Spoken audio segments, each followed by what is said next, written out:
he said, yeah, his sister unfortunately has been diagnosed with cancer. Does it show a little bit of arrogance or a little bit of overconfidence from Ben Stokes? This kind of Baz Ball era. Is it we can chase anything? We could chase 1,000 runs. In one of the many interviews I think we've done, not sure which one's been posted or not, because it was one that Diogo and I were absolutely amazing in, but I forgot to put the mic on, so we will never know what we talked about. But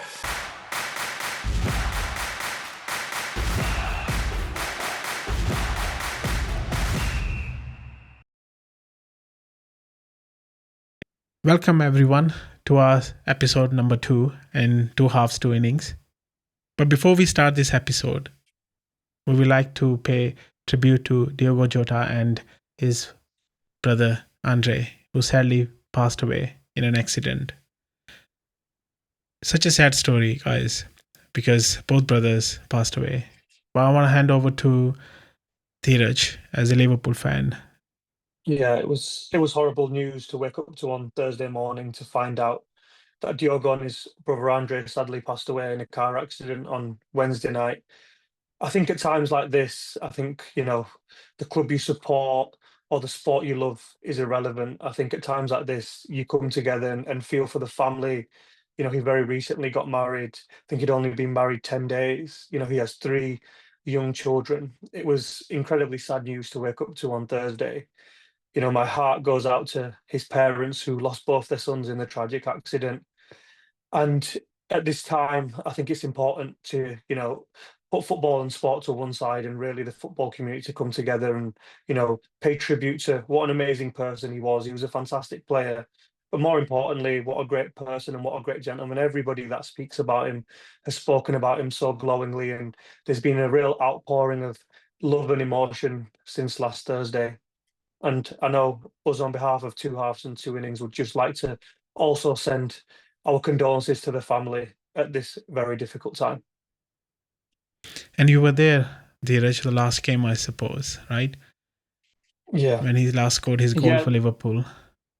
Yeah, I was fortunate enough to be at the Merseyside derby when he scored his last goal. In many ways, it was typical Jota, what he was so good at. He was such a good finisher, in and around the box. And, he will be greatly missed as a person by all the fans and everybody connected with Liverpool Football Club. And, what a fantastic human. And his brother as well, who was a professional footballer as well in Portugal. They both have left a really, really big void, not only in their family, but also in the clubs and the communities that they served. Thank you, Dheeraj.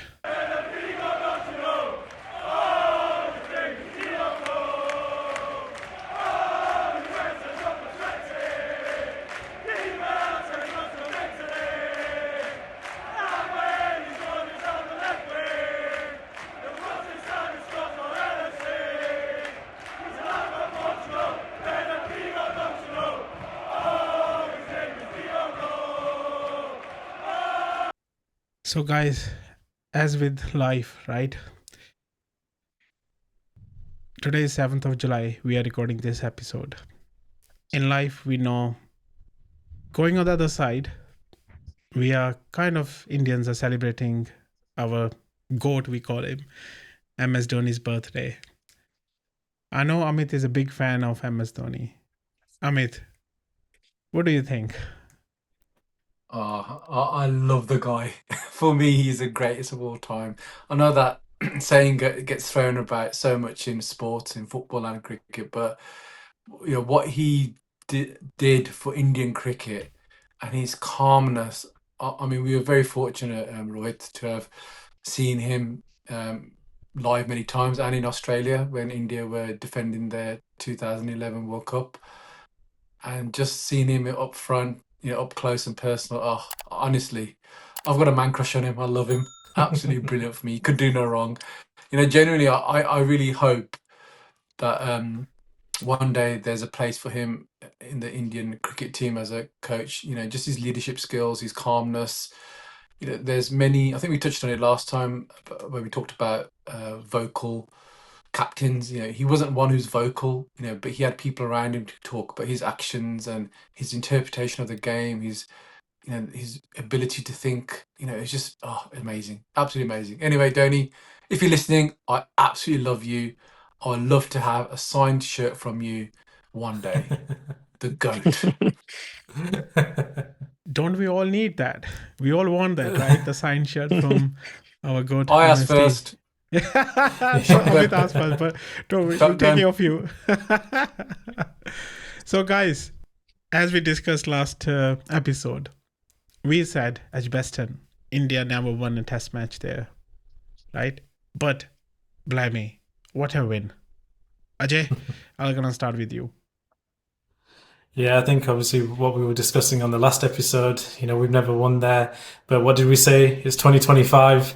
It is a year of unpredictability. And look, Shubman Gill, he's led his troops, and we've gone there and we've won at Edgbaston. Not only have we won, we've scored some tremendous runs, and we've done so well with the bowling. I'm so pleased with the selection that Gill and Gambhir have both made. Such changes like Akashdeep coming in, absolutely fantastic.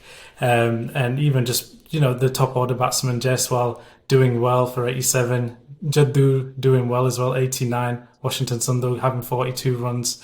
But honestly, the man of the moment, the man of the match, Shubman Gill. I know I said on the last podcast I was feeling the heat a bit like Shubman Gill was, but I've got ice in my veins right now. He must be nice and chilled and cool right now after that win. Yeah, indeed, it was an amazing win, and especially Gill's runs. So Dheeraj, what do you think? You and Amit were there, right? When he scored a century, I believe, right? How was the feeling? How was the atmosphere there in the ground? I think the atmosphere was fantastic. And I think in Indian cricket, there's always been moments that we remember in the past that are real moments that live long in the memory. And I think Edgbaston 2025 will certainly be that. Not only did India finally, break the jinx and finally win at Edgbaston, but I think it was also a massive moment for Shubman Gill, the player, and Shubman Gill, the captain. This was the series and this was the test match for me where he really said, guys, don't worry. Kohli might be gone, but I'm here.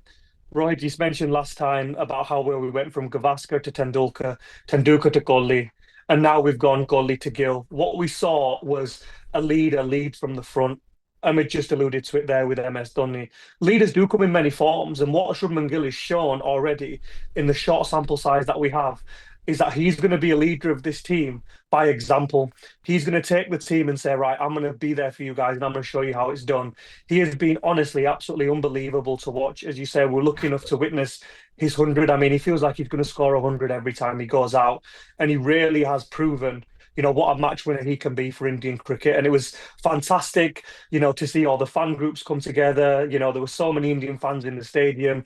Edgbaston was alive with colour. We heard the dole throughout. And I think it was fantastic to firstly get the win, but also to celebrate the win in that manner was honestly absolutely amazing. Yeah. And like you mentioned here, right? The Indian fans were there at Edgbaston. So Amit, you mentioned last time, right? The atmosphere at Headingley was pretty grim, right? There were not many Indian fans. There was no atmosphere. What do you think this time? Like Dheeraj said, did you find it as well? Oh, I was proud of our support. I think it just goes to show that these Yorkshire men and women are tight. They didn't want to come out. They left their purses and they left their voices at home. Did they not realise it doesn't cost anything to sing? But us Brummies, we showed the Yorkshire folk how it should be done. But joking aside, in one of the many interviews I think we've done, not sure which one's been posted or not, because it was one that Diogo and I were absolutely amazing in, but I forgot to put the mic on, so we will never know what we talked about. But yeah, the support was great. The Bharat Army was fantastic. There was great camaraderie. It really added to the atmosphere. But Ajay, I want to call you out here. I'm sure you, if not all of us, when we saw the team announced and also we lost the toss, we all said, that's it, 2-0. I'm going to have to go for the WhatsApp and check that again because I You definitely thought it deleted the was going to be a messages. loss. We all did. I, We all did. I, You th- know. I think I I'm turned sure the we did, disappearing Ajay. messages setting on. I'm calling No, you out but here, young man. no. I think, well, I think we're quite reactionary as fans, and I think sometimes when we base, Yeah. certain people in the lineup over a bad performance in the previous game, I think we kind of get a bit boiled up and say, why has he done that? Or why have they picked this person? But I think overall the chemistry, and I think what I said before, I think it was a learning curve, Headingley. I think, you know what, for some of these players, it might have been unknown conditions and might have had a bit of nervousness to them. But I think in Edgbaston, we saw a cool, calm team that knew their roles. I thought the fielding had improved a lot. The bowling, as we mentioned, with Karshdeep and with Mohamed Siraj leading the attack without Bumrah, we thought, oh gosh, without Bumrah, was it going to be difficult? But you know what? The boys stood up. The boys absolutely put their heart and soul into the performance. And I think, as you guys alluded to, obviously Dheeraj and Amit being there, the atmosphere was just probably 10 times better compared to what it was in Headingley. And I think that really just gave that extra kick and that extra kind of support and passion to the Indian players in order for them to get the win. And I think they just wanted to go there and just show this England team, especially Ben Stokes, that you can pick the same 11, we're going to make changes, but you're going to regret ever underestimating us and not believing that we actually have the capabilities to win on this pitch. So honestly, credit to Shubman Gill, credit to the team, and credit to all the supporters and the fans that were there, because watching it on the TV, you could definitely see a stark difference between the turnout between Headingley and Edgbaston. So again, Dheeraj, Amit, I know do we say the cricketing gods better be on your side? And oh my gosh, have they turned up for you two and for the Indian cricket team as well? Yeah. No, And to also, be fair to as well Ajay, as the to be fair, as- go on, Amit. got, no, I was just going to say, as well as the Edgbaston jinx being broken, I think our jinx has been broken, Dheeraj, that we've actually gone to a game and we've won. So bring it on. No, Let's all completely link up agree. for Lords. I think we should all go for Lords now. I think we should. No, to be fair to Ajay, and I've got to say, and I think we all talk about hindsight, and hindsight's a fantastic thing in sport.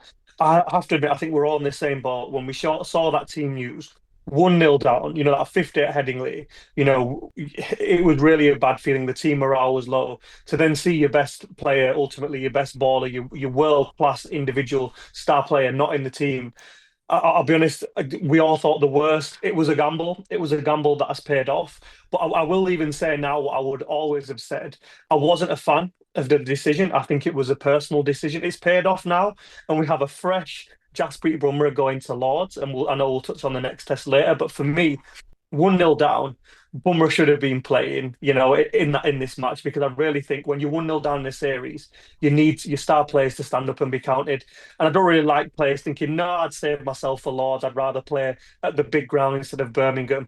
I would have loved to have seen him in the team, but hey ho, it's paid off. We've managed to get it all square, and we get a fresh Jasprit Bumrah for the next test. Yeah.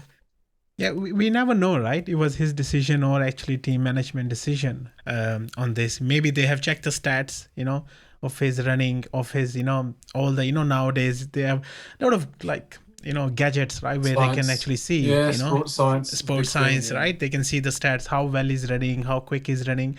Maybe they thought, oh, hang on, we have important 3 tests coming up. We don't want to get him injured in the second test all alone.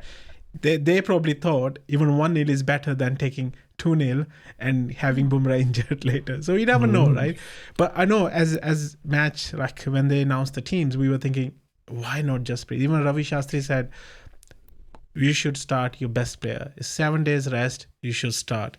But like you said, Dheeraj, hindsight is a great thing, right? And then we won. So what else we can ask for here? I think it's quite also funny. as well. I think. Yeah, Sorry, I'm going. we need to. Yeah, I was going to say we need to applaud the decision as well to replace Tucker as well. The other changes, obviously, we're focusing on the one change regarding Jasprit, which that's game management, whether we agree with it or not. Ultimately, it's on the captain and the coach's head, and obviously, it's proven to be the right thing this time round. And I know there's a lot of talk about, that decision in the press, but the other changes that were made as well, there were brave changes, and sometimes, it's quite easy to be reactionary after one test. But I think that there were calm, collected, thought out decisions that were made by Gambier and Shubman Gill. So I think that needs to be applauded. Yeah. I think interestingly that you obviously talk about the selection. It was interesting that Gambia said about, the selections of future tests won't be based on, a performance by themselves. And do you think it was a bit surprising or a bit sad that Sai Sudarshan got left out just after maybe not being so, prolific at Headingley? Do you think maybe he'll deserve a chance, hopefully for the I third don't. test or the fourth? I don't. I think I went on record actually even before the first test. I love Sai Sudarshan. He did wonderfully well in the IPL, got a whole host of awards in the IPL. For me, I think he's a fantastic talent, but you can make or break talents. Indian cricket has had a lot of unbelievable talents, whether that's Gambly, whether there's players such as Ummuk Chand, other players who, Prithvi Shaw being another one. There's been so many mercurial talents that we've thought this is the next big thing, but they haven't quite made it. I think you always have to be very careful with world-class talent. I never thought this was the series for Sai Sudarshan to be in the starting 11. I think he will be a wonderful cricketer for India, but I think, away in England, I don't think that's the right time to bed these players in. I do have to agree. I think Duran is much better at number three. Hasn't scored many runs as of yet, but I feel his experience is better suited there. So I think in hindsight, it looks a little bit harsh, but I was surprised he was actually included. And I think after the first loss, I think Gambhir and Morkel and the other staff have really said, right, let's get back to basics here. Instead of looking at the future, let's look at what team can get us the right results now instead of looking, okay, are we betting somebody in for the future? No, no, no, let's focus on the here and now. So it is harsh, but I do ultimately think it was the right call. Yeah, it was. I think it 100% was. But before we go on to that next test match, what do you guys think of Ben Stokes' decision to bowl again? And then especially looking at that, like 7 ducks in the innings, 6 or 7, I think. So 7, yeah. yeah, Six in the first and then 7. one in the second. 6 in the Yeah. first. yeah, 6 in the first. If you saw that score line, like duck 100, 100 and duck.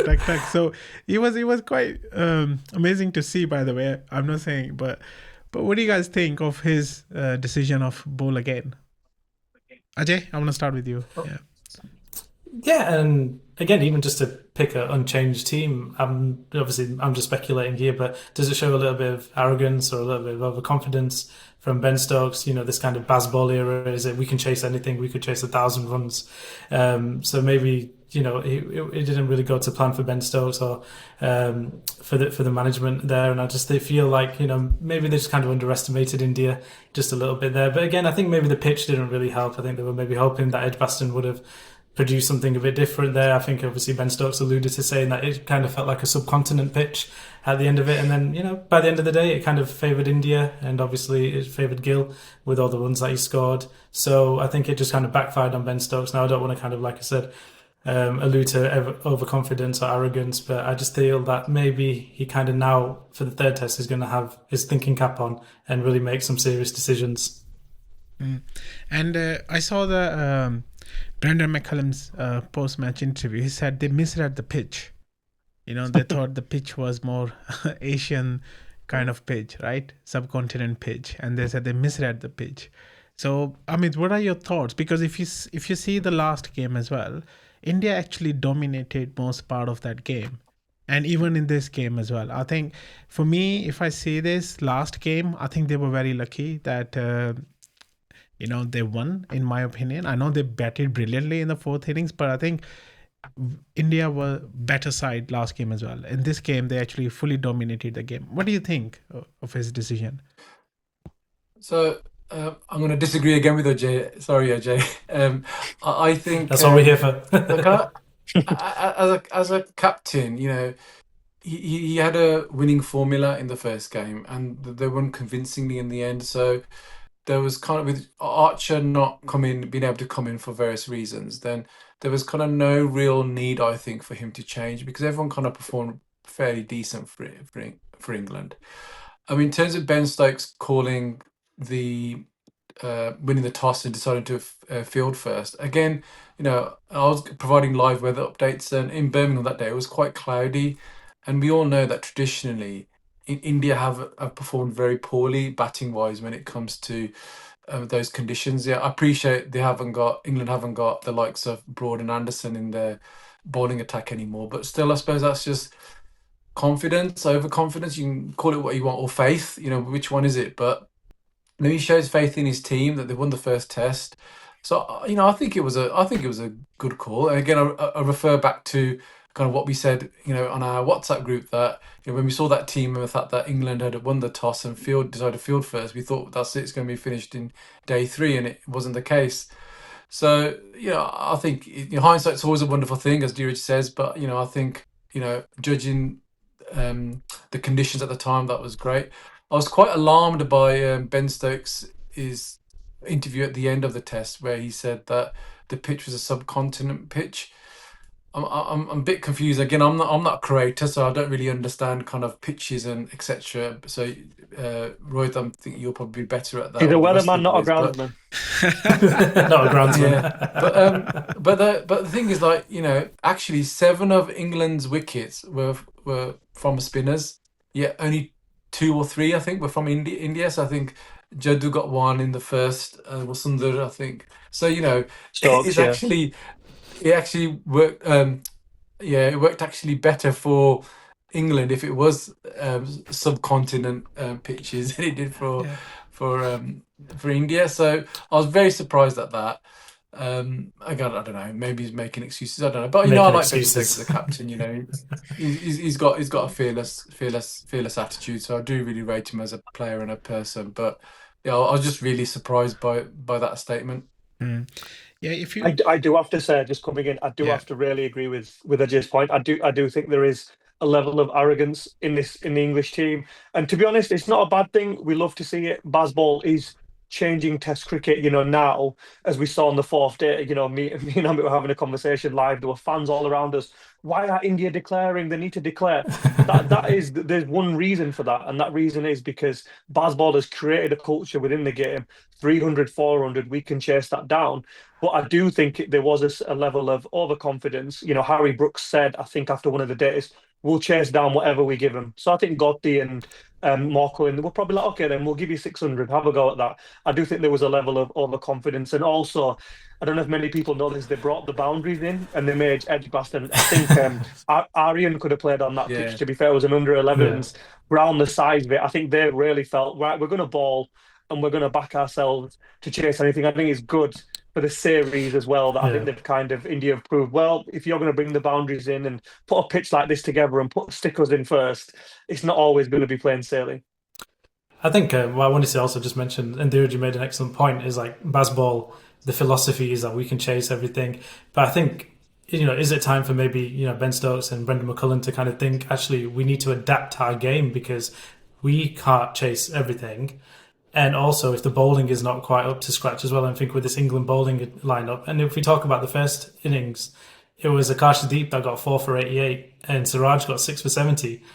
Forget subcontinent conditions, none of our spinners even got a wicket in that first one. So, and then even if we look at the second, again, the Akashdeep got 6 for 99. So these are just pace bowlers, and England have got their pace bowlers too. So it wasn't so much about the pitch. I think it was more about England's batting style more than anything, not being able to kind of play to the scenario, play to the situation, say, hang on a minute, let's just maybe, defend a little bit. We don't need to have strike rates of 70 or 80. We can just kind of bat and score 5 runs off of 50 balls. And when you see Brian Carse hitting 6s and Bashir as well hitting 6s and you're trying to protect your wicket, I mean, they were laughing at the end of it. And I think for England, again, there was kind of this, I felt watching obviously the highlights, a bit of arrogance, and they probably thought, the match was gone, I think, a little bit, and then they just started swinging, kind of, and throwing the bat around, which I don't think was really good game management. Again, for Test cricket, like we said, we should really be playing to the occasion and kind of having a bit of focus. And I think for England, I think this has been a big wake-up call in the Bazball philosophy, and I think India just took them to the cleaners, and I'm really proud to say that Gill and the team were so fantastic that they won the game as well. Yeah, I don't see this as an arrogance.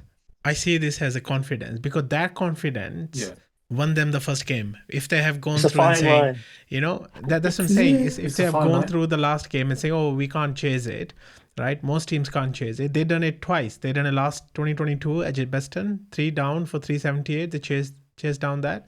and then they chased down another Yep. 350 plus innings, fourth innings, right? Game. So this I again, like Dheeraj said, now just Dheeraj just said, like, fine line, but I see more of a confidence that, yeah, you put us anything, we are not afraid, we can choose. But again, the fine line is to understand 600 and 350, there's a big difference. So then how do we actually learn, adopt our baseball to defend as well and attack? Because I believe attack is the best policy for defense. But they need to see the ball swinging in the last, there was cloudy, it was raining, the balls were swinging. There were like a lot of talks on Twitter, social media saying, how can English bowlers couldn't swing the ball, and then how come Indian bowlers are actually, swinging the ball? And seaming it, there was a lot of talk happening on social media. That's again is part of the skills. Probably those bowlers and our bowlers, there's a big difference in skill level, right? So yeah, I see this as a confidence that, yeah, they can chase anything. But then again, there's a fine line between 600 and 400 for one day. I'm going to agree with both you and Ajay, Rohit. It is a fine line, but also, as Ajay said, it's game management. It's a bit like kind of Guardiola. I know he's got the players, but it's always the ticky-tacky. And, as we saw last season in the football, it didn't, he lost one of his key men, Rodri, and all of a sudden it didn't work and they was sussed out. So, it's the great managers. I'm not saying Guardiola isn't a great manager, by the way. I'm just saying that kind of the true greats, they were able to adapt to the conditions or the opposition or whatever it is. So I think there needs to be an element of that, and hope this may be a wake up call for Bazball era that we do need to change the game management. And again, did India lose the final innings of day 5 rather than England win? Because if you look at it over the 2 tests, I think there's only one session where England actually outshone India, and that was probably the final day of the first test where our bowling attack let us down. I think, and I think talking about our bowling attack, I know it's already been mentioned, but I was so impressed with Akashdeep on day 4. I thought his bowling was brilliant, absolutely on point. Consistency, line and length. Oh, he was brilliant. I was so impressed with him, and I was so pleased that he got 10 wickets overall. And what a feat! His first Test match in England, 10 wickets. That's amazing, absolutely amazing. And Siraj, I don't think he gets enough credit. I did want to come in on Akashdeep, actually. I mean, I'm not sure if many of our viewers and listeners actually know much about him. This is someone, honestly, a player who has been through so much hardship. I mean, he lost his father and his older brother when he was really young, and then prior to flying out for this tour, he literally did an interview yesterday with Indian television where he said, yeah, his sister unfortunately has been diagnosed with cancer, and he hasn't really been, I think, previously stopped playing cricket for 3 years. I mean, what a success story, to have the mental strength and not only the skill to put that to one side and perform for your country is absolutely outstanding. So what, honestly, I am so pleased for the lad, and I'm really happy that he's performed as well as he has, and I can't wait to see him in the next test. Yeah, I think that deserves a clap emoji. See, Ajay, thinking on the same line. Get that applause. Sorry to come in on DSP there. I mean, I love DSP as well. No, but I think let's give DSP a shout out as well. Yeah, so I do you feel that Siraj has got a similar historic story as well, hasn't he? Like, there's quite a sad upbringing, like his loss of his father, I think, at early age. In Australia, when he was in Australia. Yeah. So, I mean, these kind of things, I suppose, kind of spark that kind of energy and fire. And I don't think he gets the credit for his bowling as much as he does. And I think Moni Moore kind of referred to that he doesn't get as much credit. I mean, the only problem with Siraj is I don't think he's as consistent as kind of say Bumrah, but when he's, and that was his issue in the first test, I think, that the lack of consistency. But in the first innings he was on point, wasn't he? Absolutely brilliant. Yeah. One thing I love about Siraj, and I'll always say this, is he's a sportsman that you want to have on your team. He's somebody that fights for the badge. Any sports fan can relate to that. He's somebody that comes, steams in, and you can tell that he's giving his all. And if we're going to talk about all the ballers, that's something with Rashid Krishna. I don't really see whether it's the confidence thing, but with Siraj and even Akashi, they're putting in 110%. And as a fan, that's all you can ask for. So, I love having them on my team. And just to, Ajay, I know you were coming in there. I do think he elevates his game when Bumrah's not there. I feel he feels the burden and the responsibility is there I for was him. just, yeah, I was literally just about to exactly say that because it was Yeah. interesting. I think there was a stat that we shared in the group with India playing with Bumrah and India playing without Bumrah. Oh, it's a contentious one. There's It's a a contentious well, we have one more with it, but maybe that's something where players like we even see in football where the person that they don't rely on feel like they have to step up. And I think that might have been the case as well with Siraj. Yeah. Maybe he just felt like a bit more responsibility. Gil maybe gave him a bit more kind of, responsibility and ownership of his game. And I think that what's maybe, propelled him to take the wickets that he did in the second test. But honestly, good on Siraj and good on Akashdeep. And I hope maybe, Prasidh Krishna, if he does get selected for the next test, I hope he elevates his game as well. Yeah, and that stat of Bumrah, when India playing without Bumrah and with Bumrah, that stat is like we discussed in the group, right, guys? Again, Bumrah probably play less games in India, where Indian spinners have won the game more than Bumrah when Bumrah was in. So again, every data has a story, so we need to be a bit more critical on the data side. Not every stat is the right stat. When you see it, just looks like it. Anyway, so guys, let's moving on to the next game now at Lords, starting on I think Thursday or Wednesday. I think. Yeah. So, Thursday. Any changes would you like to see? I want to start with you, Dheeraj. What changes would you like to see? For me, the obvious one, which I think Gill has all but confirmed at the post-match press conference, and that is Jasprit Bumrah in for Rashid Krishna. Let's just be kind. We support all our players. Let's just say we're going to arrest him because he's played the first two games. I think it's really mouthwatering prospects to look for Bumrah and Akashdeep and Siraj as your three pacers. I think other than that, I actually really thought about this long and hard before we came on air.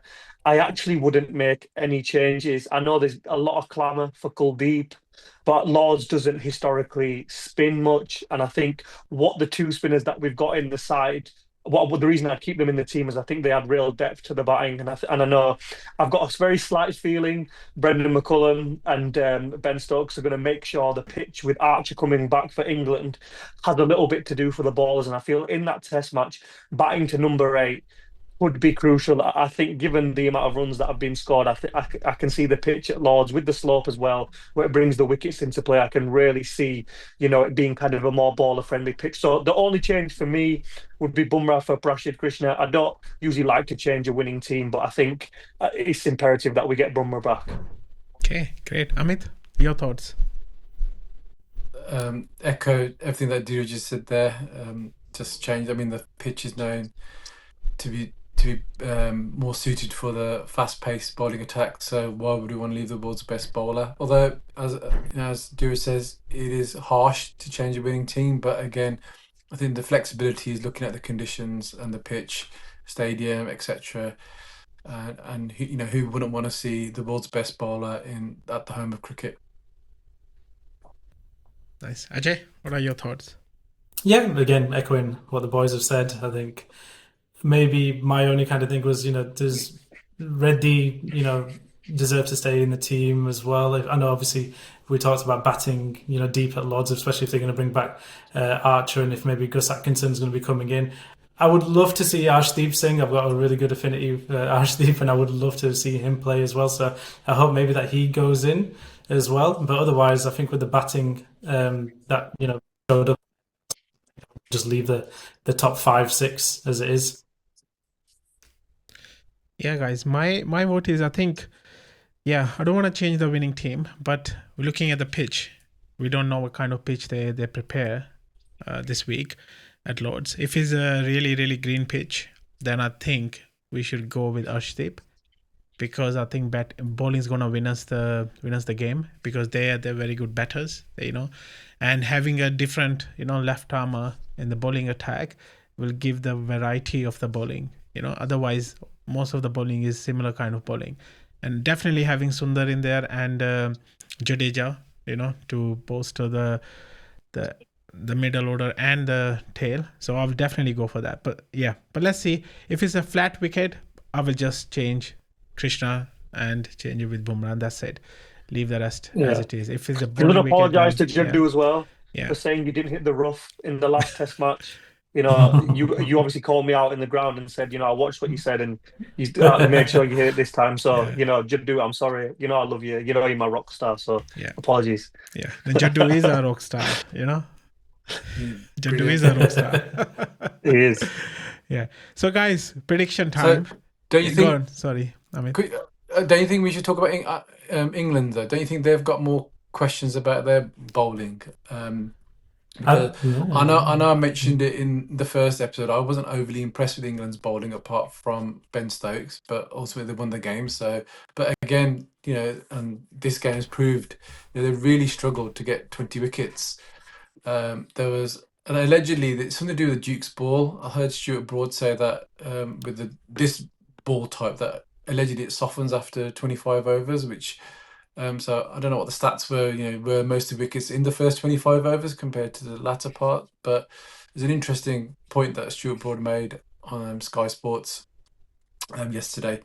But I think there's obviously calls for Jofra Archer, and there's no doubt he's an amazing talent. And we'd always want to see the best players in the world perform. But it's been 4 years, I think, since he's last played a Test match. So 4 years is a long time. I know allegedly he's shown some great speed in the nets, but the nets and real game scenarios are two very different things. And I think there's a late addition to the Test squad as well for England. Is it Gus Atkinson? Yeah, Gus Atkinson, well? Yeah. So again, I don't know much about him. So you boys are far more intellectual when it comes to kind of worldwide cricket. So just your thoughts on that. We all are the same line, Amit. As I say, I'm not expert. I'm happy to believe Gus Atkinson. He got a fiver against West Indies. He is a talent. I think, to be honest, one of the reasons they're going to him, I think there was a potential injury to Cars, and I think there's always been this kind of appeal with England to always go back to Wood and Archer. I'm actually going to go out and say this. I honestly think 42-year-old Jimmy Anderson is still a better bowler than what England are putting up, and that's nothing against Bryden Cars and Josh Tongue and the balls they currently have. I honestly still think Jimmy Anderson in these conditions is more of a threat. If I see Anderson on the team sheet, me and Virat Kohli are both quaking in our boots like we Cole Palmer. Honestly, I'm so glad that he's not around anymore. So yeah, I can see Gus Atkinson, but the same with him. Atkinson's not played. His last test was actually the test against Zimbabwe. He's not played in a while. I can't see them risking two people coming back to full fitness in a test that they have to win. I think it'll be one or the other. So, and I think they're going to go with Archer because of the appeal, because of all the kind of star around, Jofra Archer. I think he'll come back in. So I think it'll be interesting to see who for. But I agree. I think England really need to improve. And I also, think, I know he did well with the bat. Ajay is completely right. He really did. I'm still surprised they're sticking with Bashir. I'm very surprised they've not thought, how many of his wickets have been batsman error, trying to slog him out the park. Okay, you can say, he's still getting wickets, but his figures, he's getting absolutely tonked. And Indian players grow up facing spin day in, day out.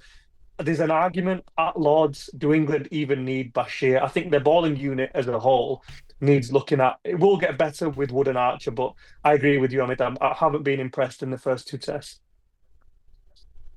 Yeah, I totally agree with you, Dheeraj. They won't risk two injured players playing in this such a crucial test match, third test match.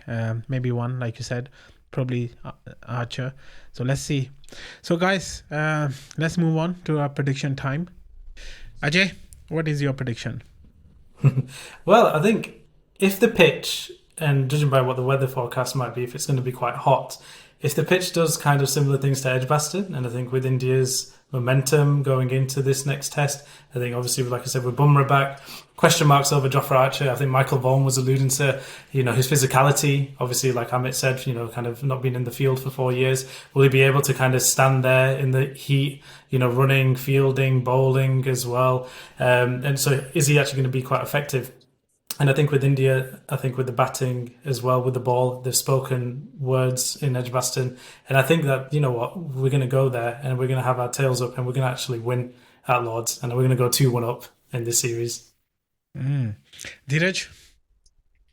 Yeah, completely agree. I love how we've got so many good weathermen. But it's completely right. The weather is forecast is great for London over the next couple of weeks.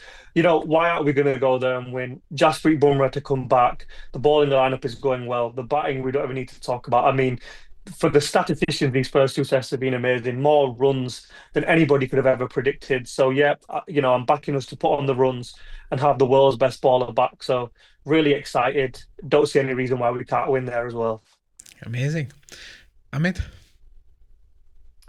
The Barmy Army was singing Boring, Boring India on day 4 quite continuously. And I was surprised that, how can they say that when Gill got 161 from 162 balls? Anyway, I am predicting Boring, Boring India to beat Bazball at the home of cricket 2-1. Come on! Yeah.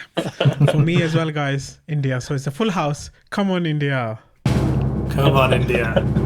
Before we go, I just want to shout out to a very special young man, a 14-year-old who, if he was in England, would just about to start his GCSEs, a certain Mr. Suryavanshi, who scored the fastest 100 by under 19 ever and got 143 off 78 balls in a one-day match the other day. And just to highlight how exciting this future prospect is, when Aaron and I, my son, were at the train station on Saturday coming to Edgbaston, we met an elderly couple, Caucasian couple, and they said, "Oh, where are you going?" I said, "Oh, yeah, we're going to Edgbaston." I said, "What about you?" They said, "Oh, we're actually going to Worcester to watch the game." And they said, "You should really make an effort because this young man is a special talent." So it was really actually, it was nice to He's a friend of the hear. podcast. He's a big fan. He's a fan of the page. He is a fan of the podcast. So we should invite him, right? He should definitely come. Yeah, it'd be great to see. But honestly, just what he's doing is incredible. I mean, again, we don't want to put too much pressure on the young lad because he's still young, but he seems to be taking, everything in his stride. And, I suppose after that 100 in the IPL, which was ridiculous in itself, that has elevated to him, but he seems to be carrying on. But I think, I know it's nothing to do with kind of this test match, but I think, great achievements like that, just like with the way the ladies team are playing so far in the series as well against England, that needs to be applauded as well. So well done to both. Yeah, well said, Amit. Well said. So we'll definitely have Vaibhav Suryavanshi coming onto our podcast soon, guys. Fingers crossed. We'll definitely have him here. Cool. Okay, guys. This ends our podcast for today, this episode, and we are all beaming with big smile. When we joined today, India won, and hopefully in the next episode we'll join again after India wins at Lords with 2-1. Come on, boys. Jai Hind. Take care, everyone. Stay safe. Bye for now. Come on, India. King Gill.